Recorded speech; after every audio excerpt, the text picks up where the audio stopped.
Welcome to GARcast, home of all manly media. Welcome to GARcast. It is our first anniversary. We have been here for 1 year now, and we want to say thank you for your continued support and love that you have given to us, and we hope to bring you more joy and more manly things to come in the future.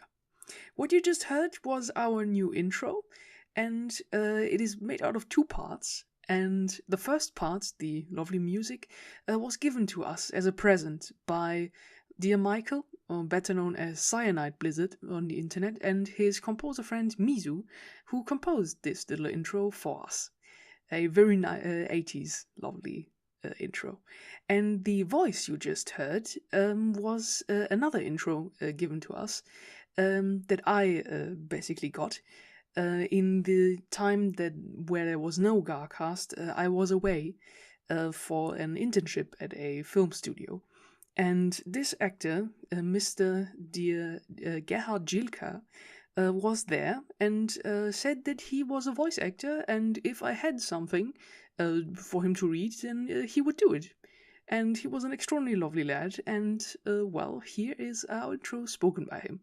You may recognize him. He is a German voice actor and who works also in anime. You may have heard him in several little roles in Pokemon, and is currently the voice of Admiral Sengoku in One Piece, the German dub. So, yeah, our new intro. 2 lovely presents rolled into one. And, yeah, and as we were recording this the episode over here, it crashed. Technical difficulties as usual, and we had to completely re-record the whole beginning, which was like 20 minutes. And, well, here it is now. This is why we also have this different introduction, which is just spoken by me alone. And we are talking about our favorites, because that's what we want to do as our 1 year anniversary thing. Thank you very, very much, Michael, Mizu, and Mr. Gerhard Jilka. And thank you for listening. And as we talk about our favorites, I think we can start with, anime. Who wants to go first? I guess I'll go first. I'm gonna pick something a little bit more obscure. I'm not sure how much did we talk about Mazinkaiser SKL in the GARcast. I think we were just raving about it. Yeah.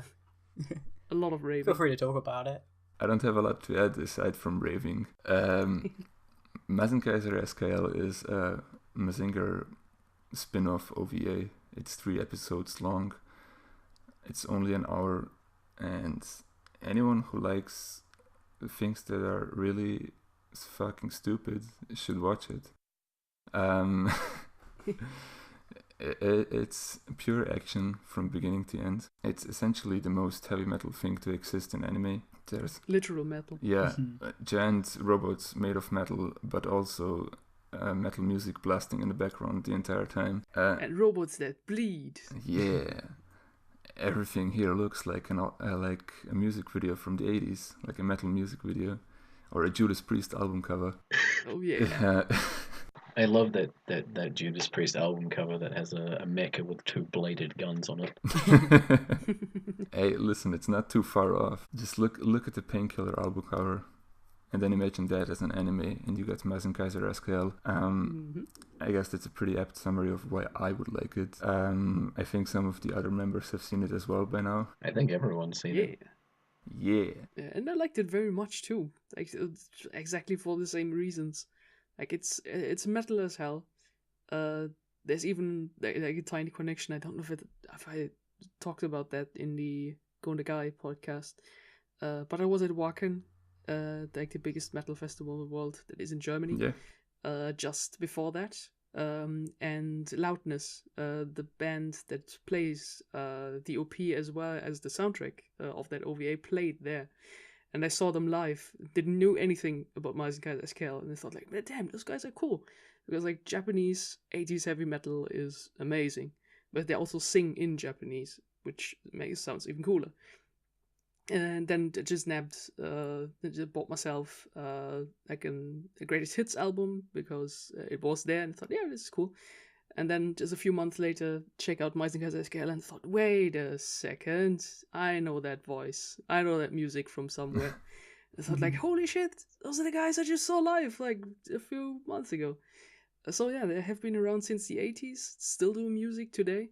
If Elena in the editing room, please throw in some pictures on screen. If you look at these guys, they just look so metal as hell. Just look at them, like the 80s version and how they look today. They're brilliant. I love them. Just gonna throw in a picture in the chat real quick so you can put it on screen. Look at this thing and tell me it doesn't look like the Painkiller cover at least a little bit. Yeah, like how many condensed metal can you get on one screen?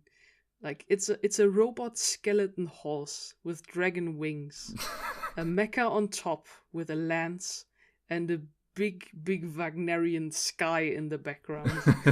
like how much more metal can you get? You can just slap this onto the cover of any power metal album. You're good to go. The Mazinkaiser also has a cape, that's important. Oh, but yeah, mecha capes are very important. Yeah. Mecha are probably like the who needs capes less than a mecha? But it's cool though. It's purely aesthetic, and that is good. Mecha's just an aesthetic genre. So yeah, Mazinkaiser SKL, please give that a watch. It is brilliant and a good time, and very short too, with like 3 OVAs. Yeah, it's literally just an hour. You can watch this. Anyone can watch this. There's even a Blu-ray release in the US. It costs like $8, I think. I imported that. It works on European Blu-ray players as well. So just get it. Watch the thing. Unless you really hate things that are cool and good. Then don't watch you're a nerd. Unless you're lame. Just like give fucking the Mazinkaiser just like big cap, just laughing at all the kids. Fucking nerds. Is it Chad Mazinkaiser? Virgin Gundam. Alright, who wants to go next with the favorites? I guess I could take the plate and go in following, I guess, the mecha idea and talk about the good old comfy giant Gorg. Oh, yeah. I opened the segment by saying, Gorg is a good boy. A very good boy. He's a great boy. Please respect Gorg. Local Gorg is fucking invincible. Local Gorg punches purple Gorg. I guess like I've heard described as this in the past, and I can't remember where it was, as I want to say, but I can't remember. Like I said, but they've described it as like Tintin, but with mecha, because that's the kind of vibe it gives on that kind of quasi whimsical, but still very very serious adventure. And now you have my interest. Oh yeah. And that caught my interest because I love Tintin. I still have a lot of Tintin comics with me. Yeah, same. But yeah, so like it was a bit of a throw off for a start because the first few episodes, they're not even like with Gorg. They're just in this sort of dilapidated New York City, going around and I guess doing all the setup for it. But I guess that sort of kicks into one of the series' biggest strengths, which is huge focus on aesthetics. It's really really builds a great atmosphere, be it sort of more on the islands later on or in the city or anywhere else it goes. And it's through that it creates these great characters with I mean the captain stuff, they're good, but they're not Gorg. Gorg doesn't say a word, and still you sort of come to love the big dumb old guy. He just kind of groans. No, you can't not love him. And I really love his design. It's I guess it's very similar and very familiar to Mecha, but it's still got something a bit distinct about it. He's got his like little rabbit ears or whatever. That's what they always made me think of. I don't know. Like, what did you sort of take away from it, Boris? I guess. Yeah, pretty much exactly what you said. It feels a lot like an adventure serial. I guess a lot more people get killed in it. Something that surprised me in like the first couple of episodes was the people getting shot in the fucking head and whatever. But yeah, it's a cute big robot who helps a small kid. He punches helicopters. Then there's the captain, who is pretty much the best fucking character. I like the captain, but like I said, Gorg's the best character. Yeah, I mean, if you don't count the robots, the captain is the best one. He just doesn't give a fuck. Faces entire armies on his own and shit like that. He's just you in an anime. I wish. I wish I could take on like an entire battalion of soldiers with an AK. Might be worth mentioning that the character designer of Gorg is also the one that did character designs for the original Gundam series. So you get your main character that looks like he would fit in there as well. What's his name? Yoshikazu Yasuhiko, who also did I don't recognize that. He did the Gundam Origin manga as well. Oh, okay. Yeah. I think Giant Gorg also somewhat recently got a DVD release in the US. And I know it was put on Crunchyroll recently in the US, and I think that was coinciding with the DVD re-release. Yeah, it's definitely on Crunchyroll US now, and it only has like 300 users who voted for the score on my anime list, so it's widely available now. So this is a crime that no one is watching it. Oh, I think so many people could get into it. Like these people that say really enjoy the atmosphere of the first series of Gundam, or perhaps Iron-Blooded Orphans, but wanted something with a bit more, I guess, a bit more meat to it. I'd say there's a bit more going on, and while it's not quite so.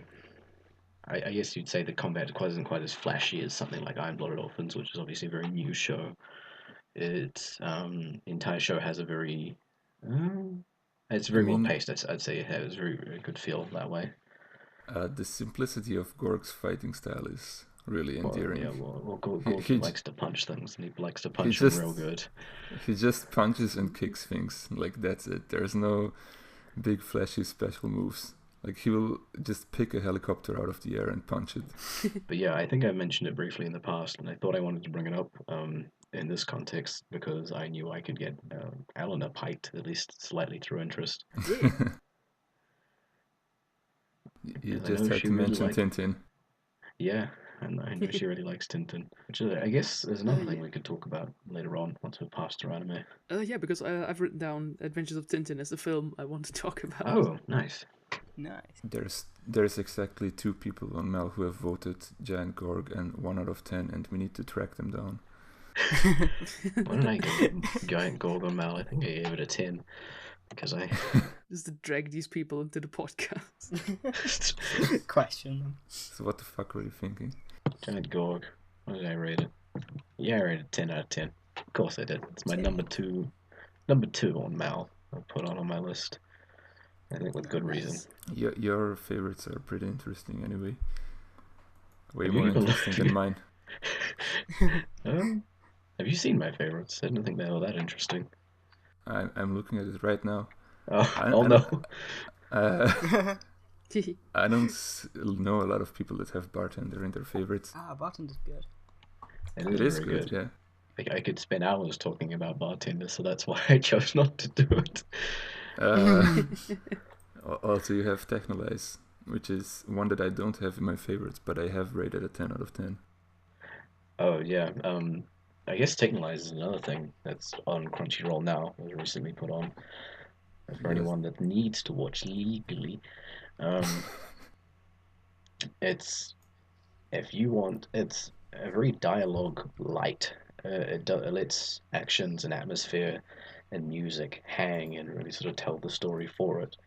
And I think that's an incredible strength in anime, because I think people sort of forget that it's, I guess, a very visual medium. I've heard a lot of people compare it to the film Drive, just on the simple sort of low use of dialogue. I don't think that's exactly right, because it sort of does a disservice to both things and their strengths. I can kind of see it. If you want an anime that just makes you stare at the ceilings for half an hour after every episode, watch Technolize. Oh yeah, if you want melancholy, there you go. Knock yourself out. It's why I probably still haven't finished it, because I'm only like 2 episodes in. Like every episode is like, oof, that's heavy. Yeah. It's good, but it's heavy. You really have to be like in the mood for something. Just a quick in there while we're at Technolize. Technolize is probably one of the most, like, the best use of an ED in anime I can think of. Oh yeah. Because the thing is just so chill and soft, and it's like a complete release of all tensions that have built up for like 20 minutes watching every episode. It just makes you feel a slight bit better for the duration of the ED. And it's sung by GARcast, so there's that. I think like there's a lot of anime that do a decent job of it, like Kaiji. Its first ED very much as a sort of a wind down, but it stays within the sort of. It also keeps you in the mood. It doesn't stray from Kaiji's sort of. I guess the atmosphere, but it also like I said, chills you down a bit. Yeah. And now I brought up Kaiji. Just Elena's just like frothing at the mouth. Because I remember one of the first things I said to Elena about Kaiji was that I really liked the ED, and like what was it? I think you described it as like Tarantino-esque. It's such a weird word for it, but I think it works. Yeah, it feels like something that Tarantino would use, at least for me, like a very like grave male voice that feels nearly Western in its like musical genre. And depending on which subs you have, you can also like read along to the lyrics, which are also like beautiful. It's the reverse of the OP, where the OP is like it's like a punk song sung by the VA of Kaiji himself. It's a cover. Oh, shit, I didn't know that. Yeah, it is. And sort of, you can't give us rules. We're going to make our own. This is our time. And the reverse is the ED, which is like an older, graver voice, like telling this is the time of the underdogs. Don't go too fast. Slow down, or something. It's which they mirror each other really lovely. It sounds like something Kazuma Kiryu would sing in karaoke. Oh yeah, this is straight up Enka song. What about the second season Kaiji OP though? What that is? Wait. The metalcore track. The metalcore track. I've grown to like it really. So it has a good hype behind it. I enjoy that band. I don't think most people do. And the ED is one of my favorites. Actually, the ED too, because it's such a hysterical joke. Oh, ending. It's great. I love it actually. Yeah. I was really confused like the first few times I watched it because I had no idea what was happening. I feel that because that ED is not random. Like that has a purpose later on. I don't know. Should I tell what it is? No, I think we can leave it, and we we should probably move on as well because we've kind of gotten sidetracked. Yeah, that's fine. Just gonna say, it's a good ED and one of my favorites, and I think it's also the way Fukumoto said goodbye to his shoujo roots, just by doing the worst date in existence. It's very cute though. Yeah, it's cute. Yeah, then I think we only have Ali and me left. Who wants to go first? I can go first, I guess. Yeah. I guess the most appropriate one is you watched it yesterday, I don't know. Whenever the Yamadas, maybe? Which I don't shut up about. Which is my favourite Ghibli film, which a lot of people get surprised by. But I think it's a very simple film, but also very powerful in that, like, it's various little stories about the little moments in family and kind of emphasizing the importance of family, which I know is cliche, but I think the way this film does it is really quite powerful.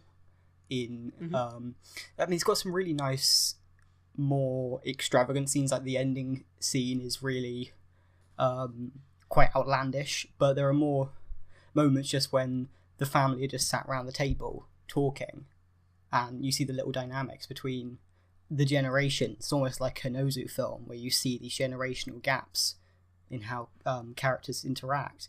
It's just really poignant to watch it and just think of each scene as an individual and how it relates. But even just looking how gorgeous it is in some of its sequences. The best being I think the opening scene. Was it the opening scene? I can't quite remember. I think yes. The scene after the wedding. Is that the one with the submarine and all that stuff? Yeah, the most outlandish of it. Where you see the father as a samurai cutting open the bamboo and his daughter's in there. Yeah. Oh yeah. I really found. I watched it yesterday, like in preparation of this podcast, and I love the structure of this film. It's actually a lot of tiny little moments of this family, like tons of puzzle pieces that just get assembled so that you get like the bigger picture, how this family works and what all these characters are. And some of these moments range from, I think, like up to 5 minutes, where it's like a bigger story, like the daughter getting lost in a shopping center, and then the family wanting to go out and find her, to like tiny 10-second scenes between, I don't know, grandma and the dad arguing about how they're getting old. Yeah. So Yamadas was extremely lovely. Because I think it's a very realistic picture of a family, because this is not romanticized. At least it doesn't feel like to me where we are a happy family and everything is awesome. Like no, they argue and they stick together through hard times, and the boring times also between all the hard times. Yeah. So it's really you're just watching family life, and also it's really funny. Had a good few laughs out of the whole thing. Like for example, like especially in Japan, like the whole generations live under one roof. It's like it's grandma, the parents, and the kid, and it's the first time that a girl calls for the son, and you can immediately see like the grandma and the mother like in the background, like nearly like the exclamation points over their heads, like ding. There's a girl calling for her son. They're like slowly approaching the phone and wanting to listen in. And the son just getting really agitated. Yeah, so it's lovely little moments. Also just the style in the animation. It's like a really pencil light. So everything feels like a mixture of pencil with watercolors. So everything looks very, very soft. But it's brilliantly animated. It's so fluid and gets so action heavy in like these dream metaphor sequences. It's really marvel to look at. It's the usual Ghibli quality, but it doesn't look like the average Ghibli movie, I guess. Is it based on something? I think it's a manga. I think there was like a TV series as well earlier. Yeah, I think so. Because the designs definitely make me think it's probably a manga or something. Yeah. Also the character designs are very simple but very expressive. I really liked how with just like a few pencil like swooshes you can just show so much emotions. Like if essentially the eyes are just 2 dots and the eyebrows just 2 lines. But you can do so much with that. And just with this whole fluidity and already quality that Ghibli has, this just looks wonderful. Yeah. It's certainly one of the more, I guess, interesting things that Ghibli's put out. And I guess there is a lot of debate about the Ghibli library, about what people prefer and what they don't. But this it's hardly ever like discussed, and I'm worried a lot of people have sort of missed out on it. And I feel like while I don't think it is the best Ghibli movie, I definitely think it is one of the best ones they've done. And Yeah. I guess it blows a lot of their other stuff out of the water. I know it's kind of hard to talk about it as a studio because they've been going for a long time now, and you can't really compare everything a studio does. But because it's something a lot of people could watch and enjoy and haven't done yet. That's a good way to put it. Mm-hmm. I think a lot of modern anime fans might be put off by the art style. Might be a bit too simplistic or cartoony for them, at least in comparison to the other Ghibli stuff. But I feel like that's a bit dismissive because there's a lot of new shows with more cartoony art styles. Well, obviously not quite to this degree. Things like Mob Psycho or even like Flip Flappers sort of have more of a this style, more on coloring or line work. Obviously, like I said, not to this degree, but I feel like I don't think people would be put off quite as much as you think they might have, or they might do. But this one is old, though. That makes it bad. Okay, listen. I'm not trying to be too bitter here. But yeah, it's definitely worth watching, worth checking out. Don't be turned off by like appearances. Okay, then I think I can talk about my pick for an anime. Yeah, go for it.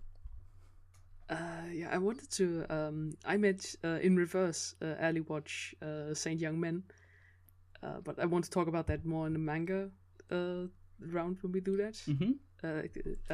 Because the film only covers like the first 2 volumes, and well, then the whole manga goes on for like 12 more volumes. I think it's still ongoing, so I want to talk about that.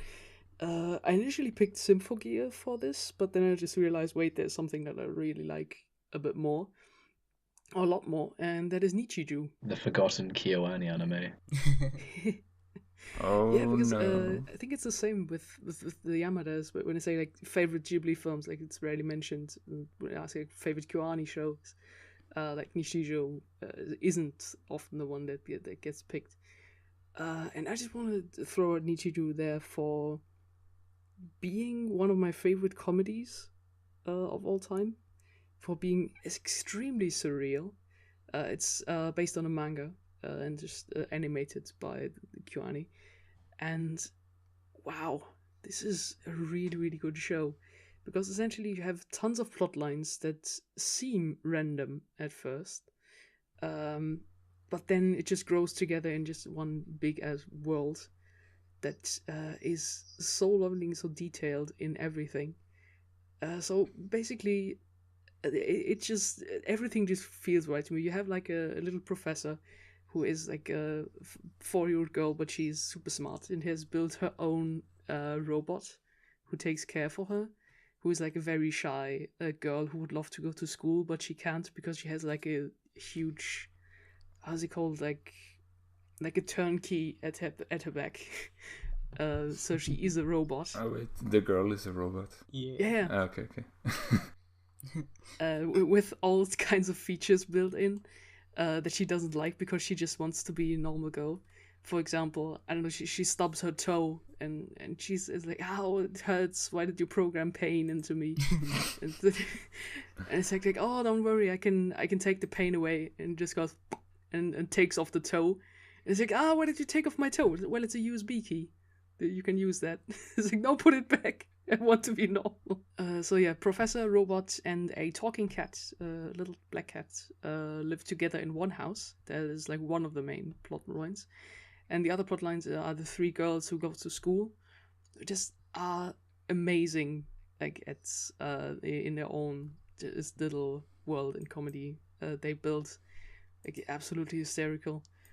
And these 2 plot lines will later meet about in the middle of the series, when all of them interact. But yeah, just for the whole hype and surrealism that it has, I highly recommend it. Especially with the, let's say, Kyoani unusual art, because it feels very flat, very pastel, like 2D and kind of a sharp character design. So it looks really good, and some of the Sakuga scenes that are in there are absolutely my favorites. And so you will get like tiny plot lines like here and there that will intertwine later on. And it also has shibes. It has Shiba Inus in there who randomly will appear for support. Like when people will break down in the street or something awful has happened, sometimes the Shiba will appear and put their paw on the shoulder. It's like, yeah, you can do it. Just like in real life. So, yeah. Yeah, support Shiba is also in there. So yeah, Nichijou I want to recommend that as one of my favorites for basically being immensely well animated, super lovely, and just funny as hell. And to me, at least, maybe that's a bit of big praise, but to me, the closest thing we have to Monty Python in anime, just in the form of surrealism, together with Cromartie High School. Oh, maybe. bless Cromartie High School. I love it. I watched that again recently, but I will talk about Nichijou first, I guess. I guess, like, props to Nichijou for setting up the punchline for jokes and delivering on them like 10 episodes later. It does it a few times, and each time it catches you off guard because you just thought these things were just sort of like null gags or things that just sort of like happened as weird events. And they pay off like hugely later once all these other things have gone off, and it just all slides together nicely. And it's kind of like a comedy show. There's a few comedians that sort of do these story style of comedies where they say all these things and they wrap them up together in the end, like Michael McIntyre or Rhys Darby. And it I don't know, it is, like Elena said, just insanely funny. Like, yeah, and I think Kyoani nearly went bankrupt for making Nichijou. Right. I think it wasn't. I think it was a financial flop, and I think also the Blu-rays were overpriced or something. I think I looked it up. Like one for 3 episodes, you have to pay like €50 or something. But they nearly went bankrupt over it. But I don't want to be evil. It says like it shows, but it looks really good. Like they poured everything into this, and yeah, thank goodness they caught themselves back again. But yeah, Nichijou is absolutely amazing, and I recommend it to everyone. So yeah, should we jump then from anime to manga? I guess so. We can just probably follow the same pattern through, get a good bit of variety going. So I'll throw Boris under the bus again. Shit. Okay, let me look this up real quick. No, I got it. My favorite manga of mine that I guess more people are reading it now. It's getting a bit more popular. I think on Twitter I'm seeing it around a bit, is Dorohedoro. I've talked about this before in a different GARcast. I mean, where do I begin with this thing? Like, Dorohedoro is really hard to describe, but I think that's the appeal. Manga with a soundtrack is all you really need to say. Yeah, that too. Yeah, it's a manga that has a soundtrack, an official one, which is cool in itself. It's just this really, man, it's kind of absurd, and it's just as dark as it is comedic. God, like, isn't the first page in Dorohedoro is a lizard man eating another man's head? Just I think yes, yeah. Shoving it right up his throat. Just going chomp. That's and off it is. That's about all you need as an introduction. It's set. God, like, what even is the world that it's set in? It's like the human world, and then there is also the world of wizards, which is just absurd, and all the wizards have really strange powers, like turning things into mushrooms. And this might be a bad pick to describe it, because I really don't know where to start. It's super weird. The plot lines get really convoluted. Like, 100 chapters in. I haven't actually continued reading it since chapter 130. For a while there it was announced that it's coming to an end, but I suppose it isn't.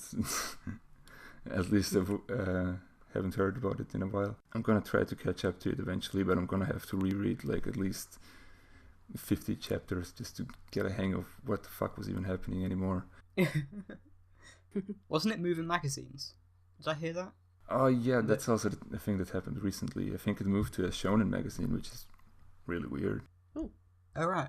Considering all like the violence and some drug use and just I don't know, it doesn't really strike me as shonen. And it also has a really just a very unique art style. It's kind of super scratchy, like a lot of lines happening on every page, constantly a lot of work put into details, and it looks super good. It's all the character designs are cool and strange. Like your main character is a dude with a lizard head, and then there is another dude who wears a mask that's shaped like a human heart, but like, you know, a proper anatomical human heart, not like the cute kind and other shit like that. It's a very strange thing. I just want more people to check it out. There is an English release. It's hasn't been cancelled as far as I know. And everyone that does read it ends up liking it. So yeah, check out Dorohedoro.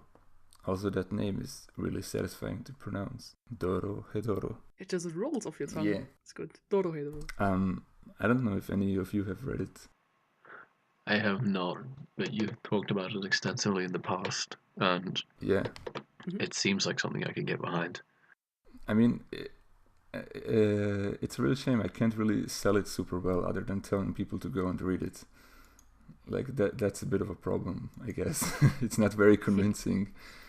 But if you get into it, it's unlike quite anything else that you've seen in manga, so at least if you like novelty, check it out just for that.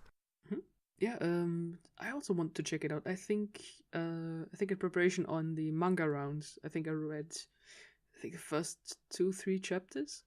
I really liked it. It has like a very like strange, surreal tone to it.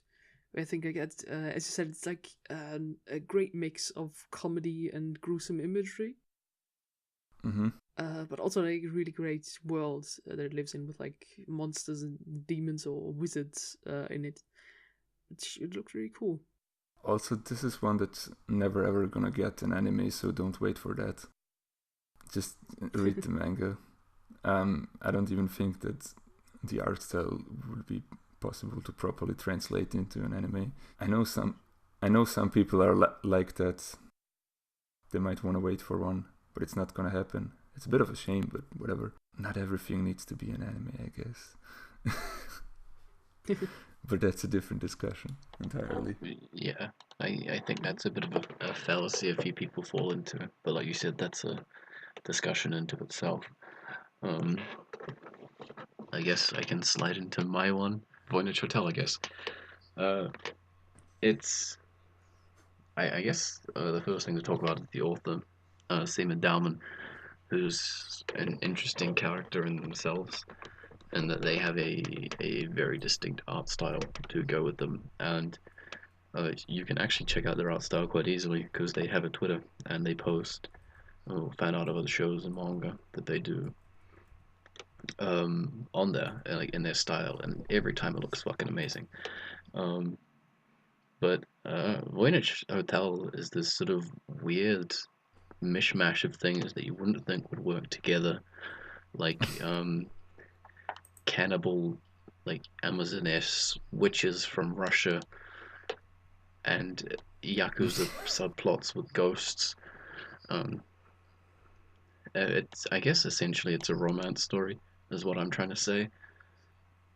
Yeah, that makes sense. Um, I've actually read this thing too a couple of months ago. Oh, you did read it in the end? Yeah, Yeah, it very much feels like the author is basically throwing every idea that pops into their head at this manga, and somehow it ends up being coherent enough to work. It's really quite astounding, actually, in that way. But yeah, so Seaman Delman has an art style that uses like very strong blacks and very very solid lines, which is very striking. It's also I guess like Nichijou,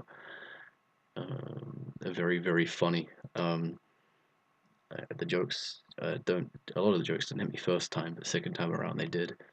And they're all either very subtle or just very weird situations. Like this one scene where a serial killer, she's standing naked in front of a cat, and her sister asks her, "Oh, well, what are you doing?" And the appropriate response is, of course, "Oh, I'm just about to indulge myself in a cat. How else am I supposed to be?" I also got a couple of chuckles from the main female protagonist, I guess, or lead character, not really protagonist. Name was Elena. So that and she was like super into this mahjong, like how we just posted. Yeah, I saw that. Now basically have to read it. Yeah, her and her made up bit- mahjong moves are all great. A bit hard to figure out the main character in this series because like a new set of characters gets introduced every other chapter or so. Yeah, there's no main character. Well, I guess there is a main couple of characters, but there's a huge shifting cast, which is kind of covered entirely by the show, and everything rounds out quite nicely in the end, I suppose, which is good. And I guess you could say it delivers some moral messages. Don't fuck with no demons. That's a good message. That's a good message. Don't romance a serial killer. That's a good message. Oh yeah, that's a good one. This seemed a bit obvious at first glance, but I don't know. I guess it's another one that's kind of hard to talk about because there's just so much that goes on. Yeah. It's one of those ones, if you go too much in detail, things get spoiled and you lose out on it. It's a very quick read, I can give you that. It's only like 3 volumes. Yeah, you You'll can blow blast through it through it in like a sitting or two. Yeah, some of the chapters are only like 4 pages long. Just a single story beat is set up and that's it. Like it's very quick to read. Yeah. And also follow Dalman Simon on Twitter for good art and some very strange Mob Psycho 100 porn. Oh yeah, that's right. I guess going on from that, we could discuss what you think of like Nickelodeon as well. I guess that sort of it plays into a strength of these strange and slightly macabre stories.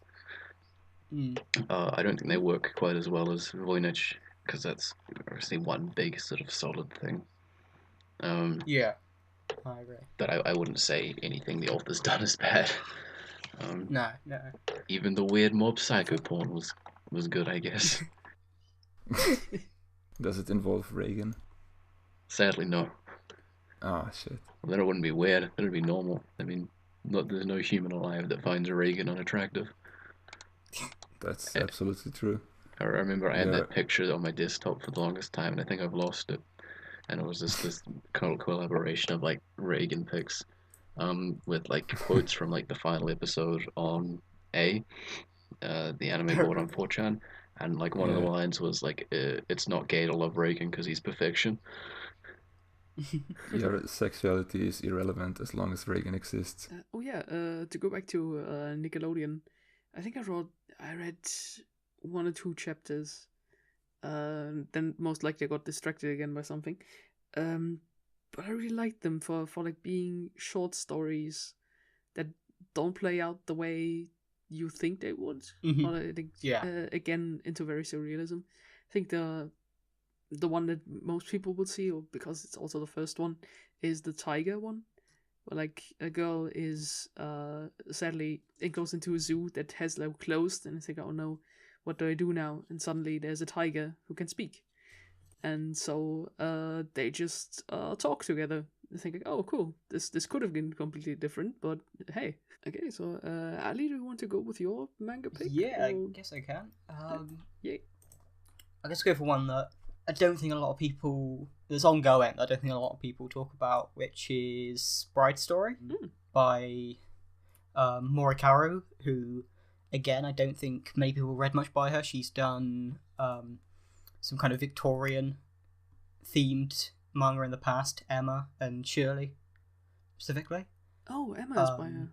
Okay. But Bride Story, or Otoyemegatari, is set in like 19th century Asia and is very focused on tradition, specifically the tradition of brides being essentially sent off to live with a husband that's been chosen by them, and it follows various protagonists, specifically Amir, who is the main protagonist, who gets wedded off to a 13-year-old boy who is the other protagonist, and you get this very interesting dynamic of a grown woman and the young boy who is now technically her husband, but she sees more as a little brother, and him trying to prove that technically in that era he is a man, but the obvious age difference makes it very difficult for them to see eye to eye. But then also there are other stories that typically follow one pairing.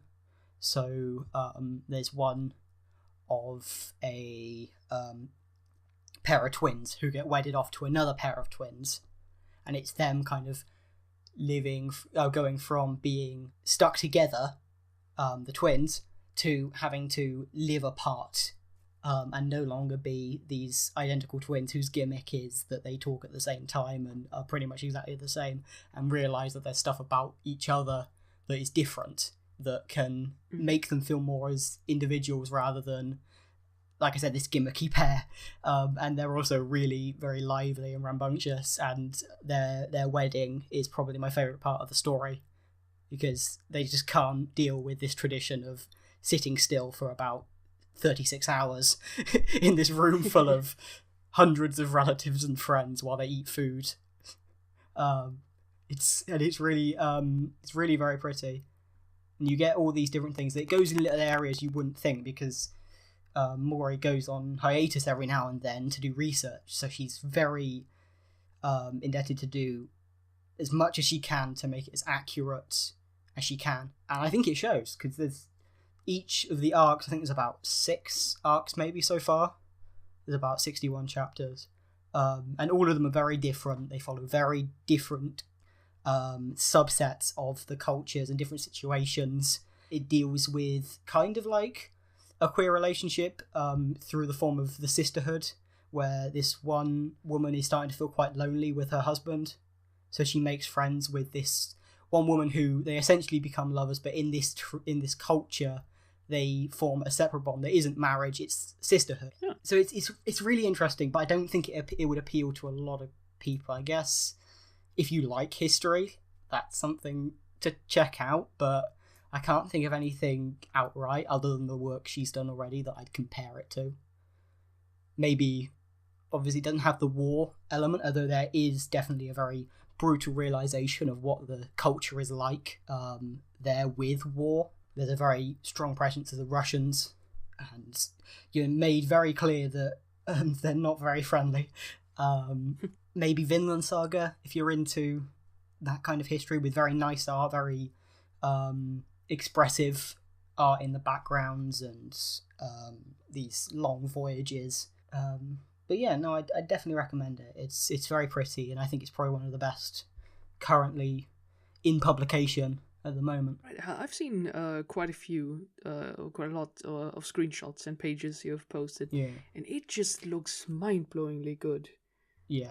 I love the art in this one. It's super detailed, and you can really feel the tradition and story that just comes through the imagery. Yeah, no, definitely. It's really very pretty. The fashion is the thing that I think strikes you immediately. The dresses, all the designs of just the day-to-day things. I think one of the first pages that I've seen was one of a really cool carpet. Yes. Oh, yeah. No, they make the textiles is really very important to the culture. In one arc, one of the characters has to sew these dozens of quilts to be seen as a capable bride in this society. You need to be very good at textiles, but and the point of that arc is that she's very boyish. She's very she's good at cooking. She's good at baking, where she can use her hands more bluntly. But using this very delicate kind of technique is something she finds very difficult, and she's very worried that she'll never get married because she doesn't think she'll ever be able to finish these quilts. And there's some very, very personal kind of elements to it. And I think you get so many variety in the characters that if one arc isn't really for you, maybe the next arc will be. And I think there's a couple of arcs that I don't think are as good. Midway through, there are a couple of shaky spots, but overall it is really, really good. I just found a video right now of the artist of that manga applying screen tones to a page. Right. That's what I'm looking at. Yeah, I didn't know anything about the story, but just all the screenshots you have posted just looked marvelous to me. Especially like a great female cast and like all the traditional stuff that looks very close to reality. Just makes it very endearing, and I'm 100% certain that I'm going to check this one out because it looks really like something that I would love. Especially, I have a great love for period drama. So you definitely like this. Then I think I can take my pick. Yeah, go for it. Now, which is Saint Young Men, or Saint Onisan, it's called sometimes. And well, the premise might sound silly, and that is Jesus and Buddha go to Japan to have holidays, and they live together in a tiny apartment and just go on the day-to-day lives. And you might think, well, this could easily just be either offensive or just not work or just end up being extremely strange or not funny. But it is a very endearing series and very heartwarming. And it has one film that covers the first volume, the first year that they are there. They arrive in spring, and the first one takes all the way to New Year and Christmas. And you basically have these two guys, Jesus and Buddha, checking out what the human world is like after being away for so long. And it is, for one, it's absolutely funny and really lovely because to me, this is a story of culture. We basically have two foreigners, one Palestinian and one Indian, who go together to Japan to check it out. And they also have been friends for millennia because heaven and nirvana are next to each other. So they have been neighbors for thousands of years. And they had a really strong friendship together, and so they just went out. Why don't we just take a little break and go back into the human world where we haven't been for over thousands of years? And it just builds such a great world, and you just have these two guys just checking out what Japan is all about. I even like the arguing how they choose Japan. Because first of all, they said, well, we can't go anywhere we are known. I think Jesus said, I don't want to go into a Christian country because I would have a home bonus, or people would recognize me. Okay, so Europe, North America, and South America are out. They said, Asia. When said, we can go to India. And said, Buddha goes, no. I really don't want to go. Let's just back home. Just go somewhere else. And then they just settle for Japan because A, it has decent internet connection. That is very important for Jesus. And also because they said, well, there's so many gods there due to the Shinto realism that just two more wouldn't just raise any suspicion. So this what makes two more? No problem. We'll just go there. And so essentially it's them checking out like Japanese culture, and the manga as well as the film do a splendid job of showing just day-to-day Japan. Like them, it's like the different like every chapter, or I think every little segment in the film is like a different thing. Like them going to the like springs, just taking a bath, or just going swimming, or just going shopping. And every time the shenanigans happen, and it's great. It's really amazing. I love those, and especially I love that Jesus and Buddha themselves are exactly like the lore or the history of their like their origin is supposed to be. Like I think most of you know that Jesus is a carpenter or a middle class who really gets along with his family quite well. Yeah. But Buddha is a runaway aristocrat who once lived in a palace and then just chose to become an ascetic, like just throwing away all his just his riches and all the stuff that he had. And you find like tiny details in that, like everywhere. For example, Jesus is very outgoing and will like talk to people because that's what he did. So he talked to people, while he's a sort of the friend. While Buddha has always been a teacher with pupils. So he's all like very shy or something. So they build each other like very nicely. Like Buddha holding Jesus back when he just goes all out on something, or Jesus pushing Buddha to do something that he wouldn't do because he's too shy. And exactly why I love the manga so much is because it just goes all out on the whole lore and cast. Because in the beginning it's just Jesus and Buddha, and then it just throws out all the other characters as well, like all the archangels, all the apostles, all the pupils of Buddha, their different versions of the devil, like the demon Mara and Lucifer, who don't get along with each other, and them interacting then with each other again. For example, Jesus has like a really good relationship with his family, with like his mom, and he always writes back home, and also with his apostles. They play MMOs together because they just love to just roam the lands and have adventures, because that's what they did back then. And yeah, there are like great like culture moments like that, where like the pupils of Buddha visits, and they're also like bowing every time. It's like, master teachers, and then Jesus said, "Well, you're always a bit uptight," and said, "No, we think you are too lax." And yeah, so it's two different cultures, and how they accept each other being friends. And what I really like is also that Saint Young Man makes for a brilliant parallel piece to Osamu Tezuka's Buddha. Because if you read Osamu Tezuka's Buddha, it's his whole life story.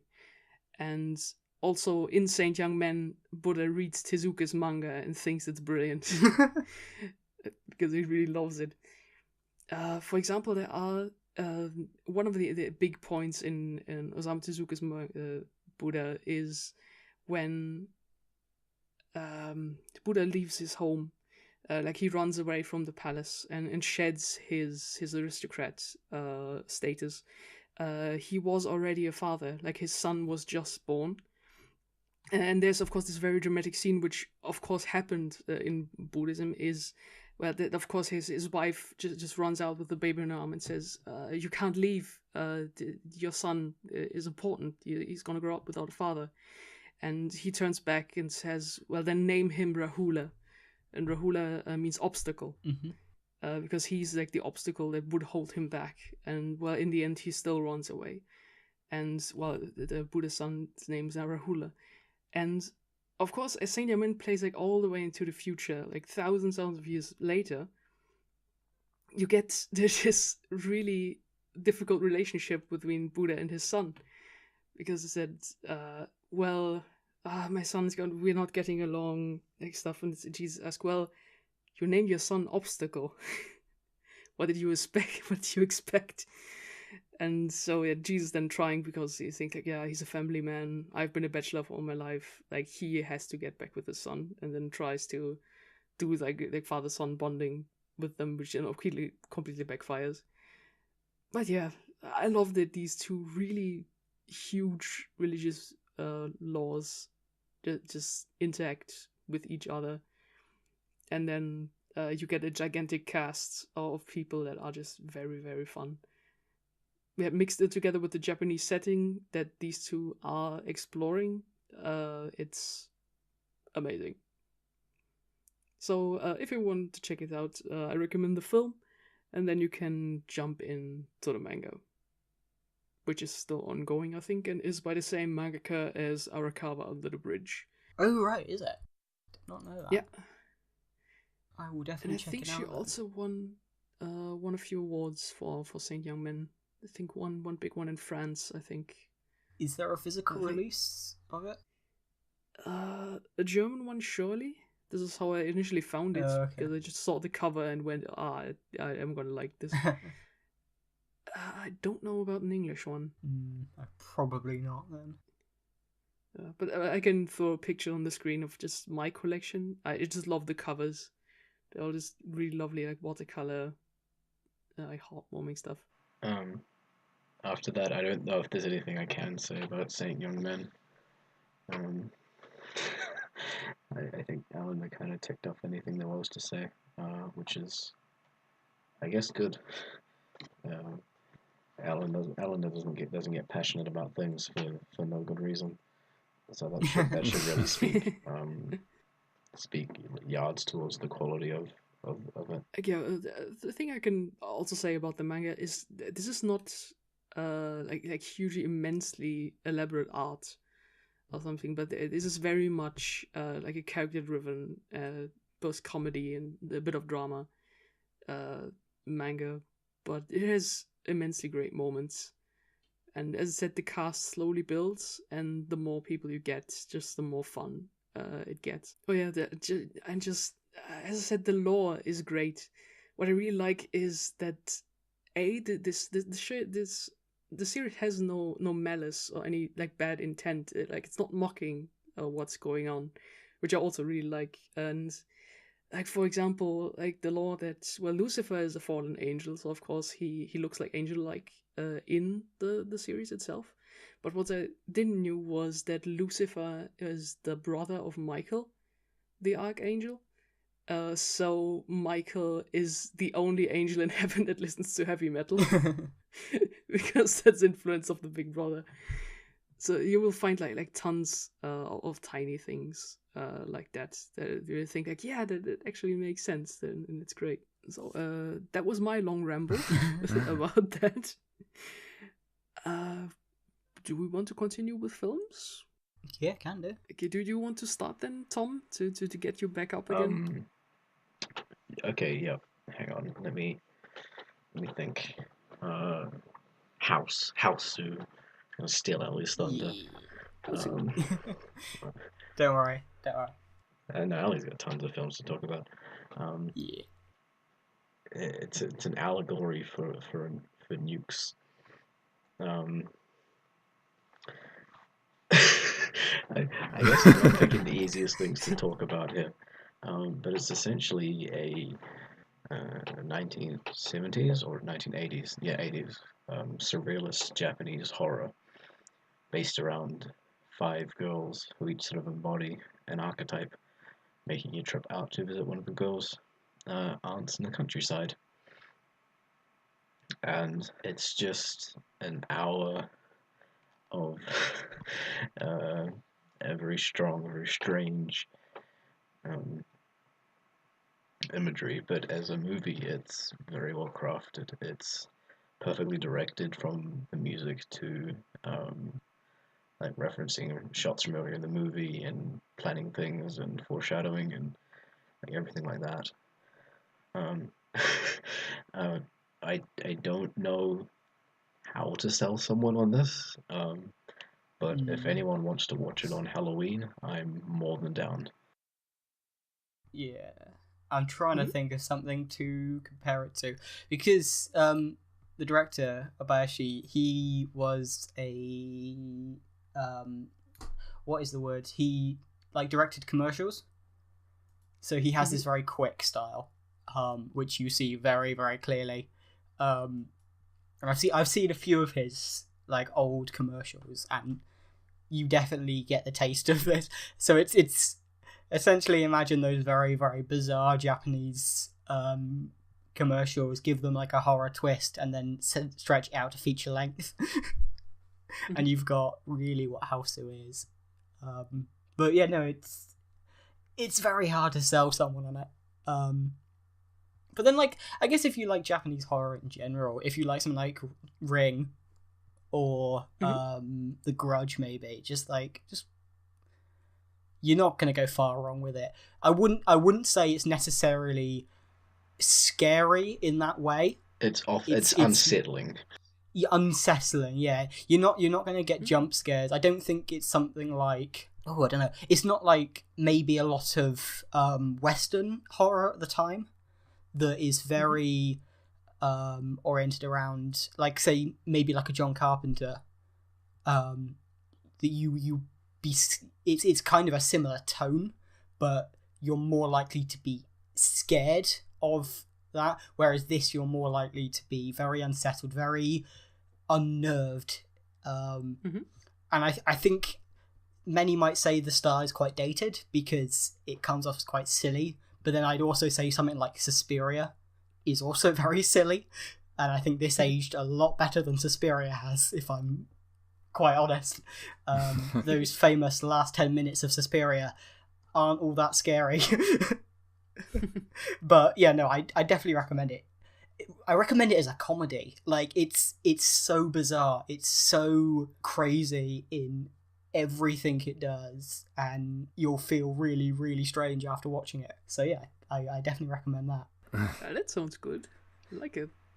Like it from the description already. Yeah, It's unlike I guess a lot of things you've watched before, so it makes for, at least to me, a very unique experience, which I guess is nice as well. I guess if I'm not drunk on Halloween, I might be out for a group watch.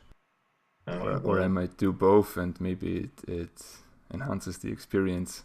Well, Paws and Slick Joe last year set up a group watch for it for Halloween, and I'm guessing he's going to do the same this year, so keep an eye out for that. Oh, cool.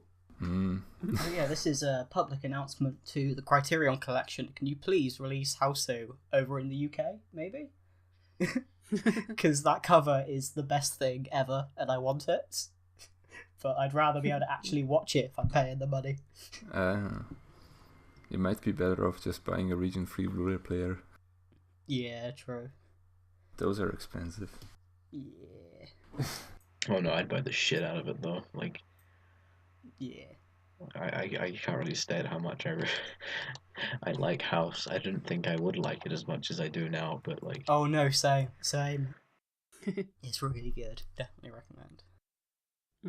I guess that's me done. I'm sorry, I'm sleepy. That's alright. Yeah, for one of my favorite films, I picked The Adventures of Tintin by Steven Spielberg and producer Peter Jackson. I think for 2011, I think they came out. Yeah, because I don't see many people talking about it, or just when it's brought up, people go, "Oh yeah, true." But no, it's actually one of my favorite movies because I grew up with the comic books, like from a very early age on, because even before I couldn't read, because my mom would read them for me, and I would look at the pictures. And I think I have nearly all volumes that exist. I really love them. They're like great adventure comics, and also the style, just by Hergé, is amazing. Like he grounded the style of called La Ligne Claire, which is the very clear line, like no pencil things, no anything. It's just super clear inking, with no shadows. You won't find any shadows except like very dramatic ones in his work. And also no shading, like clear lines, no shading, no shadows, but it looks so good. And I tried myself at my hand at this style, and it's so difficult. But and the second one is just the film is great. I think if you just look at the staff list, I think your head's gonna explode. I think mine at least did when I first looked at it. Of course, Steven Spielberg directing, producing Peter Jackson. Captain Haddock played by Andy Serkis. Bad Guy by Daniel Craig. The two bumbling detectives are Simon Pegg and Nick Frost. And the biggest one is the script was outlined, at least this whole story, by Stephen Moffat, who back then had to go back to Sherlock and Doctor Who, so he couldn't finish the script, and somebody had the exceptionally brave idea, or I don't know, I think he volunteered and said, I want it, and that was Edgar Wright, who wrote all the dialogue and just like all the rest If of I it. may be a little bit cheeky, I think it's Edgar Wright is the reason it came out so good. And if Moffat had finished it, it would have been less than good. Probably. I have issues with Moffat as a writer. Oh no, same. Which I won't get into Yeah. here, but yeah. Okay, you can do like a UK series podcast. Oh yeah, I can shout how much I hate Sherlock. Yeah, great. Yeah, and so script was finished. I think not only Edgar Wright but Joe Cornish as well, like his great friend who did Attack the Block. If you know that film. Yeah, so the script is amazing, just the way it is. And you all see also like these Edgar Wrightisms in the editing itself. Like Steven Spielberg did a great job of, like, I don't want to say emulating his style, but some of these scene transitions are just brilliant. Like these aren't even match cuts; these are like match camera movements. Like so The smooth. ones on the train, I think, are the most impressive ones on that whole sequence. Or am I misremembering? A second train. Or am I just getting a Tintin comic confused for the movie now? Too tired. I don't think there was a train in there. But for me, it's like the whole times when Haddock starts his all rambling about how his ancestors were, where it just switches between him shouting in the desert or in his like hospital room, and between the pirates timeline. And these scene transitions are incredibly smooth, as well as like the whole dialogue is so sharp, so good. But what I also love is that the film encapsulates like 3 volumes, but it does it completely own story. Also introducing a villain that wasn't there, that really adds a lot. And also the animation is just fantastic. This is like Weta working on it, because like Peter Jackson was on it, and so great motion capturing. Like for some people, they say that it dives into like Uncanny Valley territory. For me, it didn't. It worked out fine. But yeah, I'm also miffed that Tintin got snubbed at the Oscars, because they said it wasn't allowed to enter the animated film category because it's not animated; it's motion captured. Oh, right. So like oh okay. But it's an animation film. But different topic. Yeah. So Adventures of Tintin, amazing cast that bring out together just this great film that you can just feel the love everywhere. And I would even say it feels like a very European movie. This doesn't feel like Hollywoodish in itself. Like it doesn't have any romantic subplots because that's not Tintin. You know, they're very faithful to the idea of Tintin, the epic adventure, and the characters along the way. We don't need fluff. Like yeah, you can feel that everybody loved it. I think I could even throw in the anecdote of how Steven Spielberg got the idea for making Tintin. Was when Indiana Jones came out, he got a French critic who criticized him for saying, well, he's just ripping off Tintin. And he said, what? I haven't even heard of that. And then he bought, I think, a ton of comics, but they weren't even translated back then, or just badly. So he said he looked at the pictures and said, wow, these are really good. And acquired the rights immediately.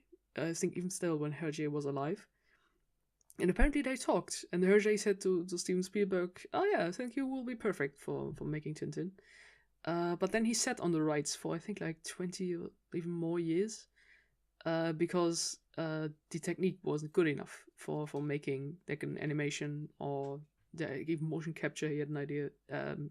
What was it called? Like 3D stop motion didn't work. And then by 2011, and together with Weta, it finally came true. So this film was in the works for quite a long time, but then it just really kicked off. I think he called Peter Jackson. He's like, "Have you ever heard of Tintin?" And Peter Jackson just goes, "Dude, I have the whole collection behind me on my shelf." Of course I have. Yeah.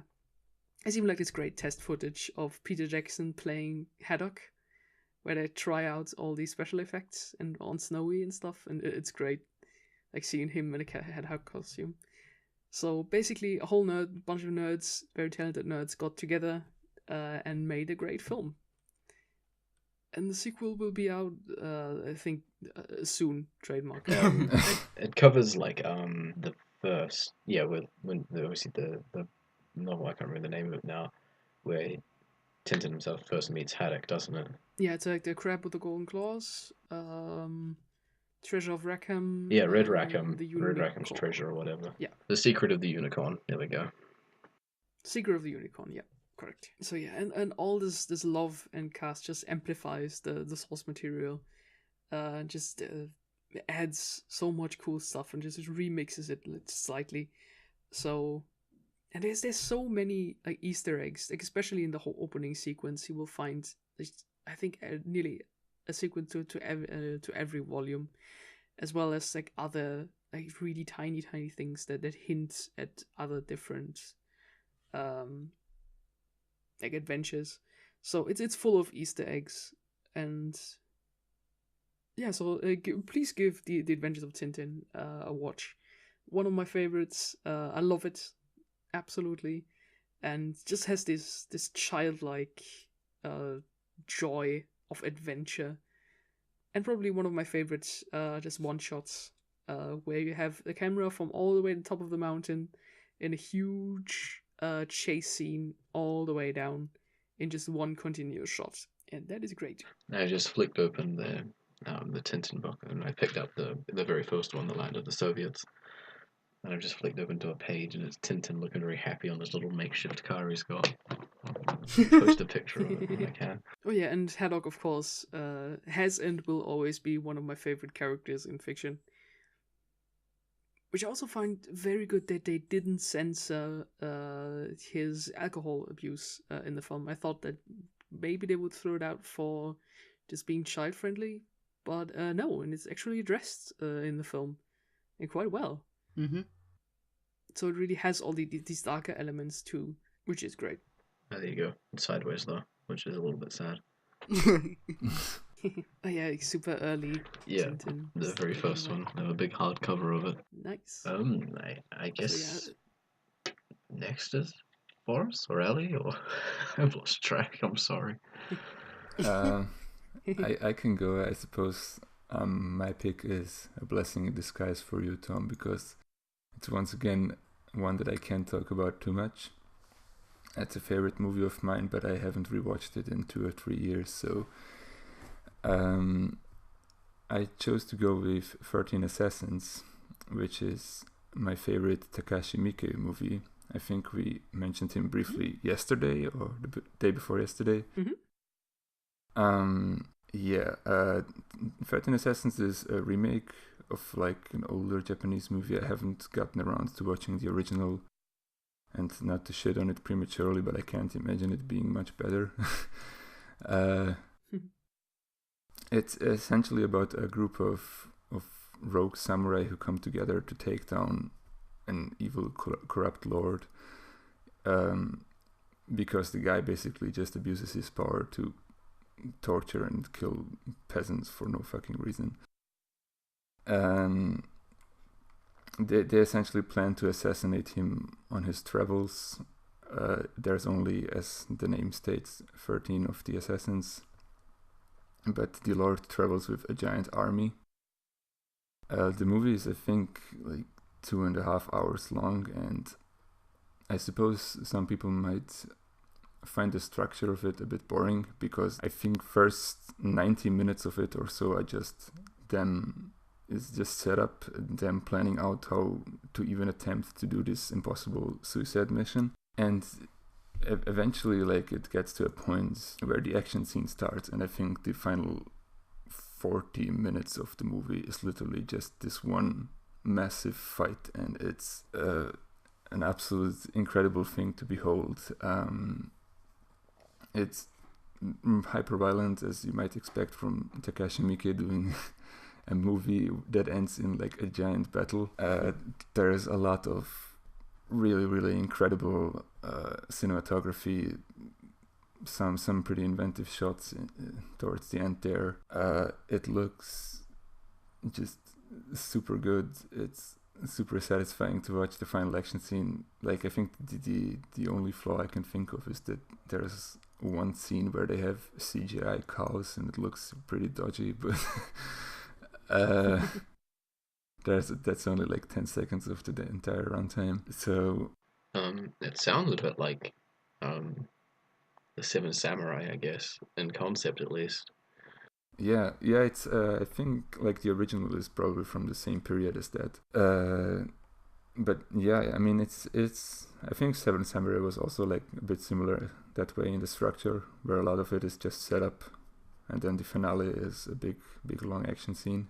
Well, yeah, both Seven Samurai and obviously what was adapted from it, the Magnificent Seven, are just set up to the huge, obviously very good setup, very well written setup, but yeah, I mean, I suppose it might be interesting to watch for people who like that style of what's it called, Jiraigeki. Is that it? Mm-hmm.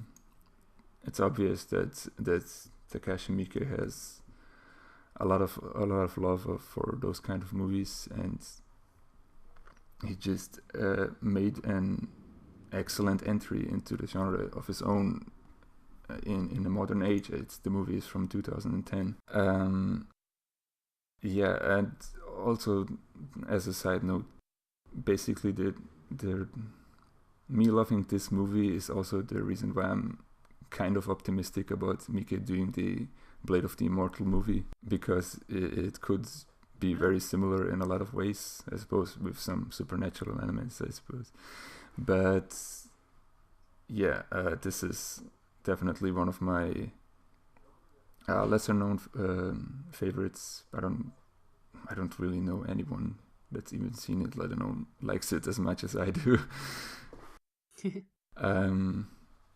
So that's recommended if you like samurais and you like Japanese period pieces and you like long action scenes but don't mind the long build up to them. This one's perfect and for you. Cool.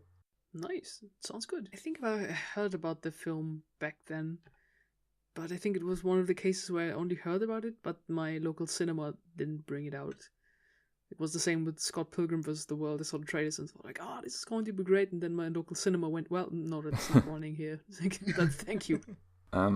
It did get a German Blu-ray release at one point, but I think they cut it down considerably. I think there's an entire character whose scenes were mostly edited out. I don't really understand why. I think it was something to do with the character like there's an implication that he might be a mythological figure, so I guess they just didn't want that in the German version. I don't really get it, but it still kind of works, so better than not seeing the movie at all, I guess. Yeah, true. I don't think there's an unedited Western version. I wouldn't know. But yeah, I mean, with Miike you can always expect to be at least entertained, even if his movies vary a bit in quality. They're always a sight to behold. Yeah. That's what makes him so fun as a director.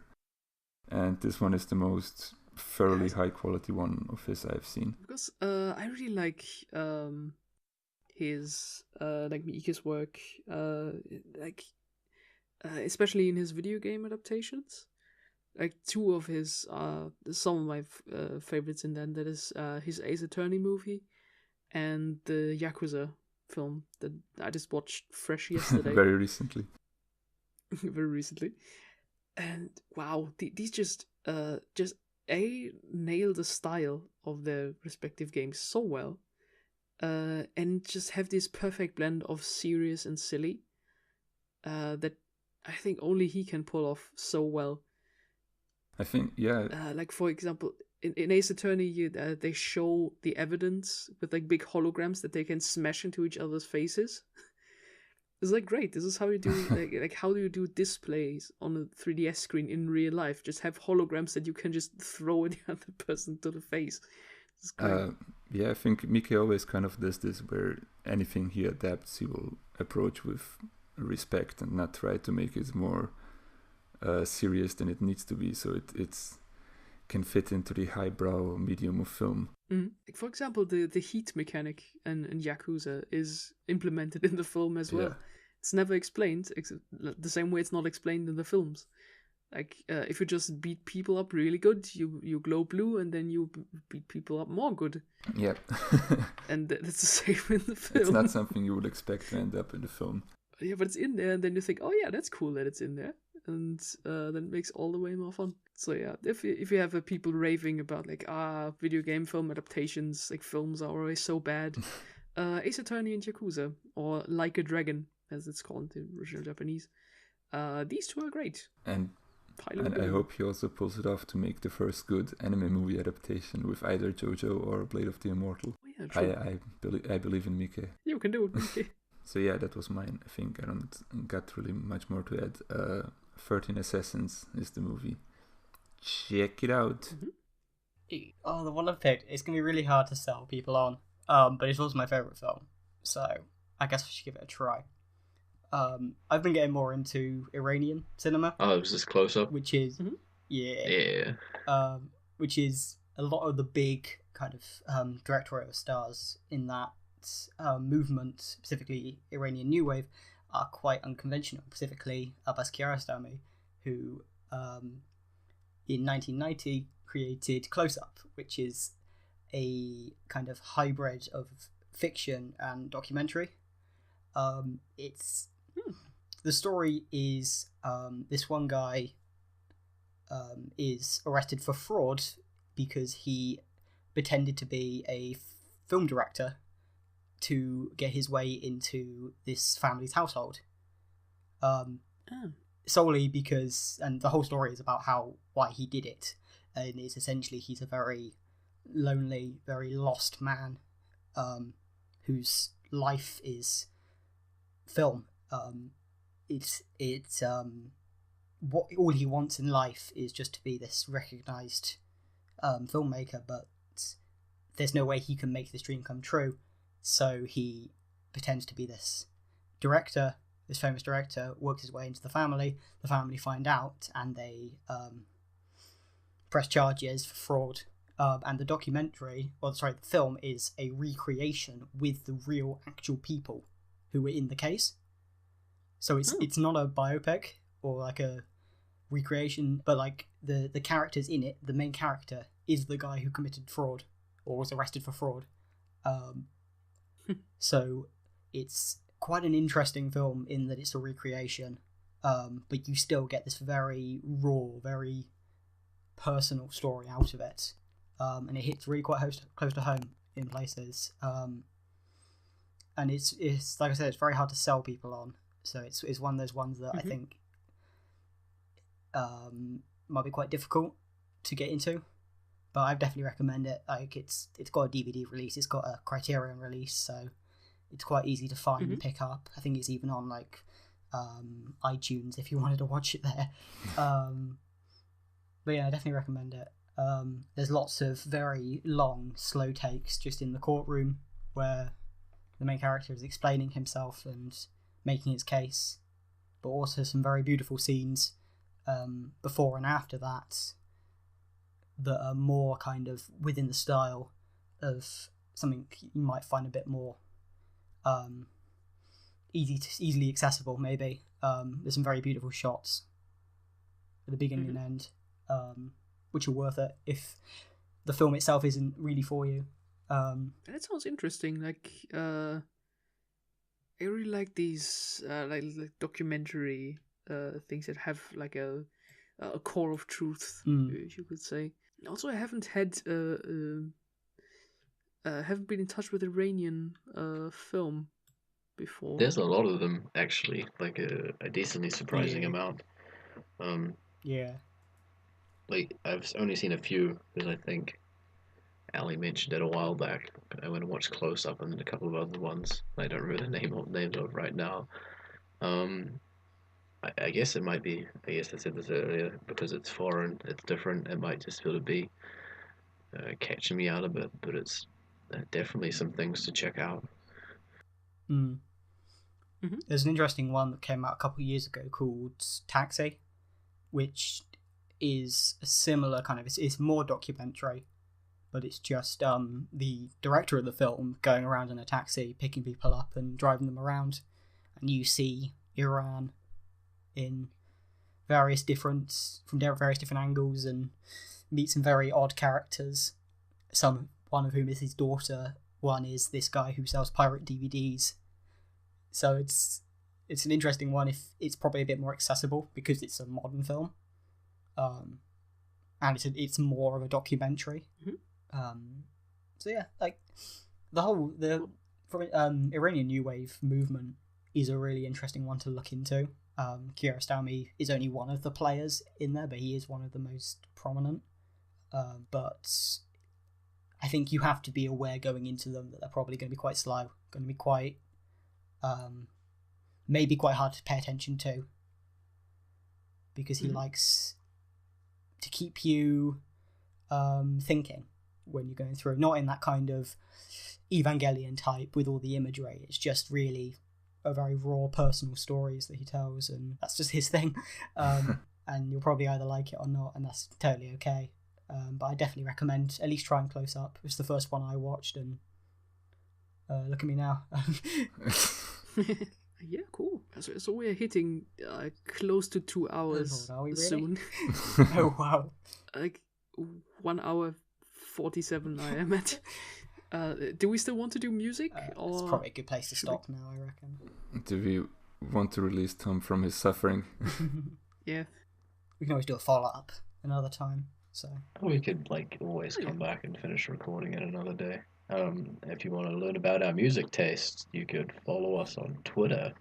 Hey, that's a fun plug. Hey. Because I think most of us posted charts following some of our favorite albums, and each of us, I guess, took some different ways of approaching it.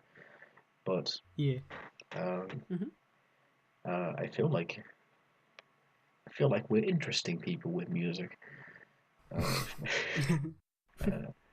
Elena's got some that's very into Latino stuff, and Ali's got this great bass and things like everything from rap and especially rappers right now. So Ali has a really good bass, and then me, I don't know what the fuck I listen to.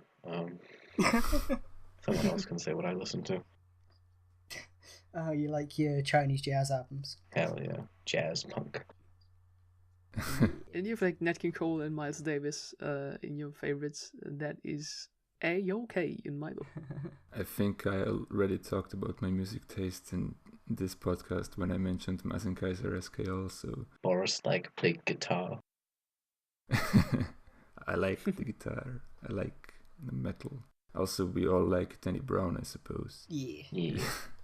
He's a good boy. You can't have a musical chart. You can have a musical chart without a trusty exhibition on it. It's physically impossible. Yeah. Oh yeah. Should we round this off then? We might as well. Yeah. Yeah. This is probably our longest episode. By far Even our longer longest, with the retake. It's 2.5 hours with our retake as well. So throw in all the outtakes, everything. So those were some good recommendations for people here. Yeah, hopefully. To that Good one next. guy who commented on our manga video, this is for you, man. Oh yeah. Oh yeah. Yeah, we want to do a second manga podcast again, because now we have read even more stuff. and can dash out some recommendations. Yeah, and, what does the future hold for the GARcast? I'll pick Nichijou. And I'll have to talk Please about don't. Nichijou positively for like 20 minutes to half an hour. Please don't. I'll probably forget this, so I'm gonna write a note for myself. I'm just gonna write Nichijou in big letters. in very big letters, please.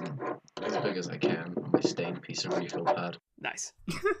Okay, so yeah, this has been then our first anniversary, as well as our favorites podcast. So, and thank you again for your support and being extraordinarily lovely to us.